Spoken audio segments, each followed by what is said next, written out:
হালাল ভাবে ধনী হতে চাইলে সকাল বিকাল একটি দোয়া 7 বার পড়ুন। এটা নবীজি সাল্লাল্লাহু আলাইহি ওয়াসাল্লাম নিজে শিক্ষা দিয়েছেন। আবু দাউদ শরীফের 1555 নম্বর হাদিস।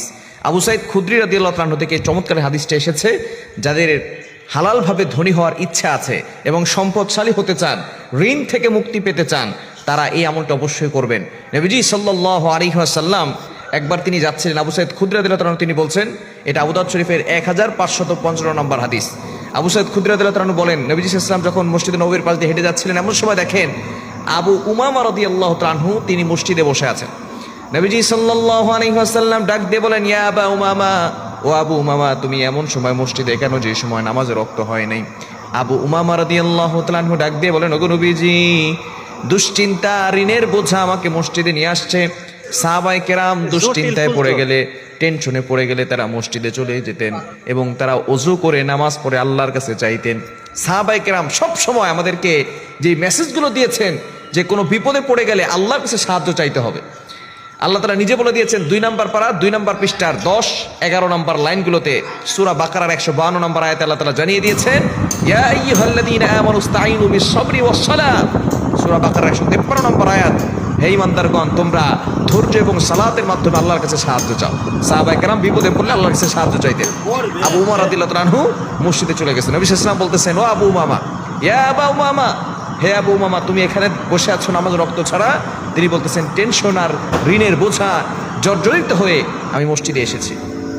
নবী সাল্লাল্লাহু আলাইহি ওয়াসাল্লাম বললেন, আবু উমামা, তোমাকে এমন কি কোনো বাক্য শিক্ষা দিব না যে বাক্যর আমল করলে আল্লাহ পাক রব্বুল আলামিন তোমাকে ঋণের বোঝা দূর করে দিবেন, তোমার টেনশন দূর করে দিবেন, দুশ্মনের দুশ্মনী থেকে আল্লাহ তোমাকে হেফাজত করবেন এবং আল্লাহ তোমাকে হালাল ভাবে ধনী বানিয়ে দিবেন।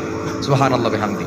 এই আবু উমামা রাদিয়াল্লাহু তাআলা এই আমলটি করছেন সকালবেলা 7 বার, ফজর নামাজের পরে, মাগরিবের নামাজের পরে 7 বার। এই দোয়া পড়ার পরে কিছুদিন পরে আবু উমামা রাদিয়াল্লাহু তাআলা নবীজির কাছে এসেছেন হাদিয়া নিয়ে, ইয়া রাসূলুল্লাহ, আপনি যে দোয়া আমাকে শিক্ষা দিয়েছেন, এই দোয়ার আমল আমি পরিপূর্ণভাবে করেছি, 5 ওয়াক্ত নামাজ পড়েছি, আল্লাহর কাছে দোয়া করেছি, আর এই দোয়াটা বেশি বেশি পড়েছি, ফজরের পরে 7 বার আর মাগরিবের পরে 7 বার পড়েছি। আল্লাহ তাআলা আমার ঋণের বোঝা দূর করে দিয়েছেন। আল্লাহ তাআলা আমাকে এত পরিমাণ সম্পদ দিয়েছেন যে আমি যাকাত দিতে পারি এবং আপনার জন্য হাদিয়া নিয়ে আসছি। দোয়াটি হচ্ছে, আল্লাহুম্মা ইন্নী আউযু বিকা মিনাল হাম্মি ওয়াল হুজনি ওয়া আউযু বিকা মিনাল আজাজি ওয়াল কাসালি ওয়া আউযু বিকা মিনাল জুবনি ওয়াল বুখলি ওয়া আউযু বিকা মিন গলাবাতিদ দাইনি ওয়া কাহরির রিজাল। বুখারী শরীফের ভিতরে হাদিসটি এসেছে, তবে এটার রিওয়ায়াত একটু ভিন্ন আছে। তবে এই হাদিসটা আবু দাউদ শরীফের 1555 নম্বর হাদিস। নবীজি সাল্লাল্লাহু আলাইহি ওয়াসাল্লাম চমৎকার এই দোয়াটা শিক্ষা দিয়েছেন। এই দোয়াটা ফজরের পরে 7 বার পড়বেন, মাগরিবের পরে 7 বার পড়বেন। আল্লাহ তাআলা গায়বী সাহায্য আপনাকে দান করবেন, ঋণের বোঝা দূর করবেন, টেনশন মুক্তির ব্যবস্থা করে দিবেন। যারা ফ্রাস্ট্রেটেড পিপল আছেন, দারিদ্রতার ভিতরে পড়ে গেছেন, তারা এই দোয়াটা পড়বেন। যারা ঋণের বোঝায় জর্জরিত হয়ে আছেন, তারা এই আমলটি করবেন। আল্লাহ তাআলা আপনার ঋণ দূর করে দিবেন এবং আল্লাহ তাআলা আপনাকে হালালভাবে ধনী বানিয়ে দিবেন।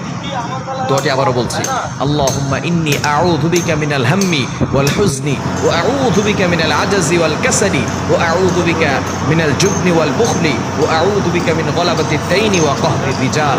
এই দোয়াটা আমরা অবশ্যই পড়ব ফজর নামাজের পরে 7 বার, মাগরিবের নামাজের পরে 7 বার।